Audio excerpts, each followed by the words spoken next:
Hello and welcome to Justice. I'm Judge Jeanine Pirro. Thanks for being with us tonight. You know, I've been watching this president for 6 years, and after this week's prayer breakfast, it all came together. It finally made sense to me. Barack Obama is comfortable with extremism. He's okay with it. He's nonplussed. It's part of what happens. It explains why he goes golfing within minutes of announcing the beheading of an American. It explains why he didn't join 40 world leaders in France to denounce Islamic terrorism. It explains why he doesn't attend certain funerals, why he does nothing about the wholesale slaughter of Christians in the Middle East, or the raping, beheading, crucifying, and burying alive of children there. Why he doesn't get excited about people who cross his red lines. And it explains why he so easily pivots to health care after announcing the burning alive of a coalition pilot. But back to the prayer breakfast. Take a look at this. And lest we get on our high horse and think this is unique to some other place, remember that during the Crusades and the Inquisition, people committed terrible deeds in the name of Christ. So this is not unique to one group or one religion. There is a tendency in us, a sinful tendency that can pervert and distort our faith. You know, the president's comments didn't make sense to a lot of people, including Joe Scarborough. You almost have to ask the question, where did he go to church?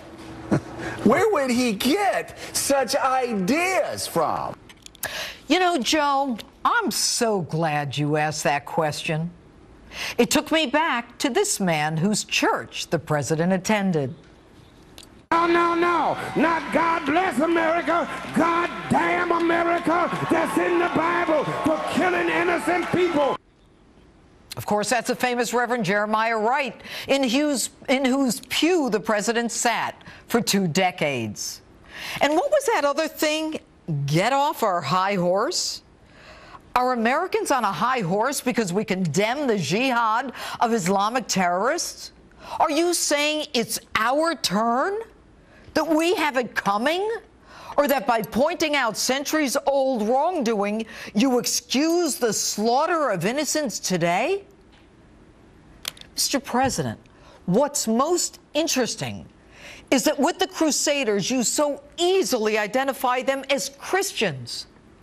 Why is it so hard for you to identify today's jihadi terrorists as Muslim? Throw a rock at Christians? No problem. But never speak of Islamic terrorists. Mr. President, aside from the obvious that was then and this is now, the Quran is interpreted by some as demanding jihad, the taxing or killing of non-believers, and a worldwide caliphate. And surprise, today's terrorists are beheading, imposing that same jizya tax, and in their march to create an even bigger Islamic State.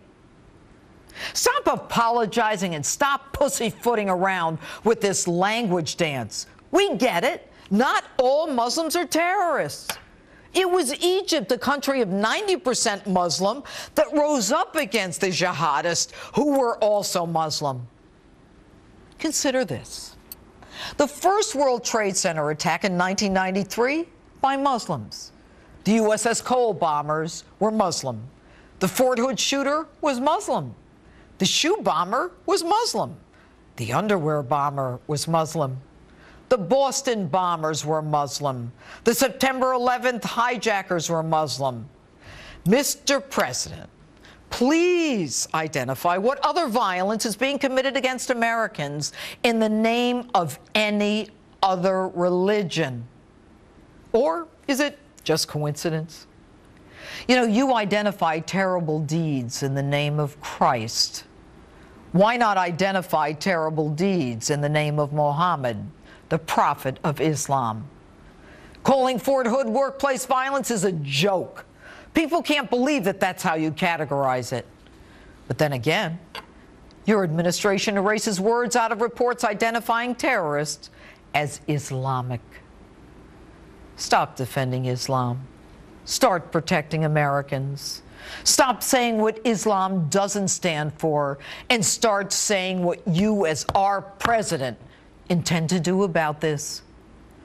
Recent polls suggest that the overwhelming majority of Americans think it's at least somewhat likely Islamic terrorists will launch an attack on U.S. soil soon.